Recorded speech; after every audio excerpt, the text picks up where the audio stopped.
Similar problem. I'm living in their house. A sleepy Long Island town, a charming Dutch colonial 6-bedroom house, and a darkness so deep it's become a legend. One of the most infamous houses in American history. The Amityville Horror House on 111 Ocean Avenue, New York, is what we're talking about today. It's strange, it is mysterious, and it's downright creepy. So there's this family wiped out in their sleep by brutal mass murder. A couple fleeing from unseen terrors and demonic hauntings. Once a picture-perfect slice of the American dream, now a tomb of a family. The story has haunted us for decades and spawned countless books and movies. Was it a demonic force lurking in the walls? A twisted hoax for fame? Or something even stranger? Is it a twisted lie spun for profit? Or a terrifying truth too horrifying to face? What really happened at the Amityville House? Stick around as we peel back the layers of one of the most infamous houses in America, its chilling story, and the wild theories that keep the Amityville horrors alive. Before we go into our explanation, we have a very small request. If you like our content, please support us by subscribing to our channel. This is a small click for you, but for us it means a lot. Thank you, and let's begin.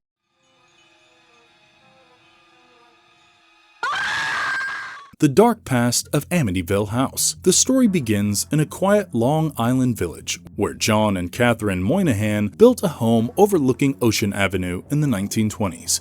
It was not long before Ronald Sr. and Louise DeFeo had shifted from a small apartment to this house, hoping for better living conditions for their growing family in 1965. Any guesses for the name of the house? I have already given a hint. They named it High Hopes, but hopes were far from high in reality. Little did they know that inside those beautiful doors and windows of High Hopes was a breeding ground for the evil that was going to bring their end. A dream house for the DeFeo family, Ron and Louise made it home with their 5 kids, Ronald Jr., Don, Allison, Mark, and John. It all seems so perfect until the ball drops.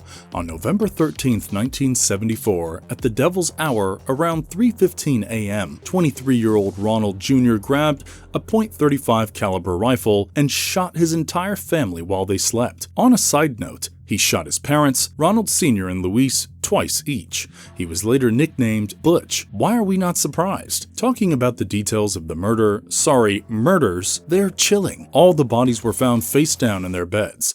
With mass murder, one would expect others to hear the gunshots and come to each other's rescue, but it was startling that there was no sign of struggle.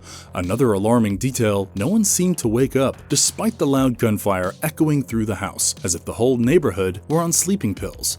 A crazy person doesn't admit being crazy. Likewise, Ronald Jr. initially denied everything. From now on, let's call Ronald Jr. Butch. That's easier. Where were we? On confession. So Butch denied all allegations and blamed it all on a mob hitman. It took authorities hours of questioning to get under his skin, and Butch finally broke and confessed to the murders. He was convicted of 6 counts of second-degree murder and sentenced to life in prison. You must be very curious about his whereabouts right now. I'll save you the trouble of burning the night oil and surfing the internet. Butch passed away in 2021 while serving for this unfortunate incident. Who would want to live in the House of Horrors after all this? Would it be too shallow to call this dreadful incident a blessing in disguise? At least for George and Kathy Lutz, it was exactly this. They bought the house at a steal price with the furniture. Another couple, 3 kids with their pet dog, shift at 112 Ocean Avenue looking for a fresh start. Again, the joy was also short-lived. They fled the house in just 28 days. You would think the fleeing is spooky, but hear this, they also left everything behind. What transpired the sudden exit? Well, the couple had a riveting story to tell. They claimed that the house was haunted. Suddenly, everyone wanted to hear their story. The frightening 28 days they spent in the Amityville house. I mean, we can't judge them for their curiosity. It's been decades and we're still enchanted. Soon, happenings that had befallen the family were turned into a book, movie, and several interviews. The book, The Amityville Horror by Jay Anson, and a hit 1975 movie inspired by the account of the family became a cultural phenomenon. A few snippets from what Lutz experienced were enough to run a chill down everyone's spine. George Lutz described waking up at 3:15 almost every night, the same unholy time Ronald Jr. gunned down his entire family a year earlier. He did not wake up out of habit or because it was a sick coincidence. He claimed he woke up because he felt something heavy on his chest, almost like an icy grip. The rooms of the house were almost always very cold no matter how often they would crank up the heat. He would often hear a band playing at night. One day, he went downstairs to find a room painted in red, too small to fit more than 2 people. It raised eyebrows, as it was not even included in the blueprints of the house. One night, the family found the living room furniture moved in the corner as if someone had made room for a dance party. It wasn't just George. Kathy had her fair share of unnerving encounters too. She had nightmares. We have all had them at some point, but the worst we get is ghosts. This wasn't the case with Kathy. In her nightmares, she was living the DeFeo murders. She had the front row seats to the atrocities of a family getting shattered and butchered at the hands of their own son. She could feel the agony as if it were her own, as if she were living it. She could smell the gunpowder, she could hear the muffled sounds and feel the weight of the rifle. And it didn't stop at that. She often saw herself age decades in an instant in the mirror. She would look in the mirror and she could see her face sagging into a wrinkled, hollowed mask, her hands trembling, and her hair gone or turned white. George and Kathy had 3 kids. Even they were not spared. The kids saw things that no child should ever see. They had 2 boys, Daniel and Christopher, and a girl, Missy. Missy was 5 at that time and began talking to an imaginary pig-like creature that only she could see. What is frightening about having an imaginary friend? We have all played pretend. Her friend Jody had red blazing eyes. Her parents frequently found her giggling, talking, and even getting scared, all while pointing at the window, telling her parents Jody was there. The boys would wake up in the middle of the night screaming. It was not because of the nightmares like their dad, but they felt an invisible force lift them, pinning them against the wall for agonizing seconds before dropping them back on their beds. I would not last in this house for a day, would you? Comment down below. I'm just wondering how on earth did they survive 28 days in that house? Oh, I completely forgot about the dog, Harry. It was tough for him as well. Animals cannot speak, but they certainly can sense things and pick up the energy of their surroundings. Harry would howl at empty corners of the house. One might argue the silly dog must be going through something, must be picking up his family's terror, but who knows what he was feeling, or, most importantly, seeing? I wish I could tell you the atrociousness stopped at this. Stick around, there's more. Picture a green slime oozing from the cracks and holes. The family was living through physical horrors, the things you cannot chalk up to your imagination. Green, gelatinous slime would ooze out of the keyhole cracks and walls. It also left a rancid stench like rotting meat. The doors were getting unhinged on their own. They would slam shut with bone-rattling force, and mind you, there was no wind crossing the house. There was also some biblical signs of evil, like one day, Kathy opened a window and a swarm of black flies literally gagged her. It was not summer or spring, it was in the dead of winter. There are no flies in winter. They would clean them up, but they kept coming back angrier and bigger, buzzing furiously. You have invested in the house. The house is beautiful, and you're not filthy rich enough to buy a new house in an economy that's out there to make you jobless or homeless any minute, but you're also living with living horrors every day. How will you get out of this conundrum? What will you do next? You will call a priest. The family called a priest too. They had a breaking point, and they called Father Ralph Pecoraro to bless the house. For the bibliophiles watching the video, in the hook, his name was changed to Father Mancuso. He recounted that when he went to bless that house and sprinkled holy water in the upstairs room, he heard a voice roaring, telling him to get out.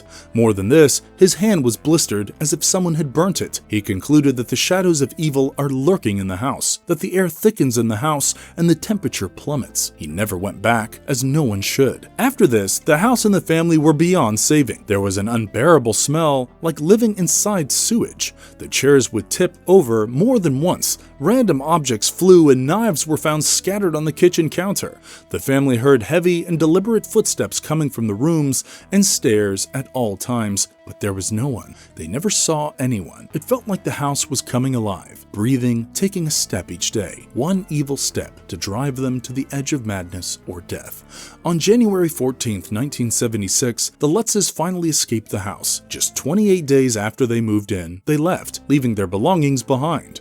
They left the furniture, their clothes, their photographs, and everything that belonged to them. They ran as if there were bulls and monsters let loose behind them. What happened to this family? was not just an overnight scary movie or a horror story you hear at bonfire night during camping. They were not scared for their lives, but they were scared by the assault on the senses. Something was coming alive, and they witnessed the evil getting bigger than their beliefs. Where there are ghost stories, there are theories too. This story is no different. Let's get into certain theories as wild as the tale, cooked up over time, and comment down below which one sits with your appetite. Demonic presence. First up, the explanation Lutz's swore by: the house was possessed. They were not sure of the evil that crept into that house. Maybe it was the restless souls of the DeFeos, or maybe something older than that. Maybe something that drove Ronald Jr. to insanity. There were whispers of the land being an Indian burial ground on which the house was built. There were several rumors of murders and deaths around that area decades ago. That area even developed. These deaths usually drifted in the direction of witchcraft and supernatural phenomena. Others point to John Ketchum, a 17th century settler who was accused of witchcraft because it was said he came from Salem originally and brought the demons with him. In addition to this, allegedly, most of the people in that area had Salem ancestry. The celebrated paranormal legends Ed and Lorraine Warren backed the pesky encounters of the Lutz family. Yes, you heard it right, the couple from The Conjuring. They lived with the family and even shared that they had taken a picture of a ghostly boy with glowing eyes. They said that Amityville is haunted by a demonic presence that is violent and intense. It eventually drove Ed and Lorraine away. Masterful hoax. Not everyone believes in supernatural mumbo-jumbo. The book and the never-ending scary incidents created a ruckus. Some skeptics did not buy the ghost story. They say they smelt a con, cooked and marinated for cash. With the drowning economy, Lutz's business was failing, and their lifeboat was their savings, which they sank into buying the house. So what do they do now? A conspiracy with none other than William Weber, Butch's defense attorney. They faked the stories together. The stories led to a belief that Butch was not completely guilty. The cherry on top was the book deal and the movie deal. The book and the movie combined net them a fortune worth millions. From this theory, it comes off like it all ended well in favor of the Lutzes. After the Lutzes, many people lived in that house and they all had a hard time living there, but it wasn't the ghosts, but the gawking tourists and curious gossip mongers. So where did the ghosts go? Were they done tormenting people after they became famous? The power of mind. After the whole debate, we should stop being so black and white about things and for once stick to the gray area. What say? So here's the middle ground. The best of both worlds. Ever watched a movie or read a book so enthralling it sucks you into it? You start believing what it tells you and acting in a certain manner like the characters. They dig their claws deep into your feelings and temperament. Some people think that the same happened with the Lutzes. Maybe nothing happened, they just believed it. Moving into a house where 6 people were murdered is not child's play, even after a steal deal on property. All this must have primed their imagination. The nightmares, the objects flying, the green slime, the thumping, it all sounds a bit extensive. The poor kids must have picked up on their parents' fear, making them imagine Jody in shadows. A fearful mind gets twisted into imagining weird stuff. Psychologists even have a name for it. It's called suggestion. Suggestion is defined as the ability to influence the thoughts, feelings, beliefs, or behaviors of another person through words, gestures, images, or other stimuli. In this case, it was trauma. It's a hell of a drug. They expected a haunting and they started seeing one. The human mind runs wild if it's given an opportunity, especially a scared mind. Secrets of DeFeo murders. Before you go, we have a wild card, a theory which suggests that the root of it all lies with Butch. When he first confessed to murders, he blamed the murders on the voices in his head. He swore that the voices made him kill his family. After a few years of this confession, a gun was found near the Amityville house, which gave fuel to the accomplice theory. To add more fuel, Butch's mother, Luis's father, had mob connections, and Butch's sister Dawn owned a pistol. His sister coming into the picture branches to another theory that maybe she was involved too, and then Butch turned against her. It's a stretch, but all this made the Lutzes guilty, and they spun a full-blown story to amplify their uneasiness. Maybe this, or maybe not. Who knows? At this point, the truth is whatever sits right with you. Marvelous verdict. Honestly, we get it if you're torn too. A spooky tale and an unshakable hoax claim. It's a devil and deep blue sea kind of a situation.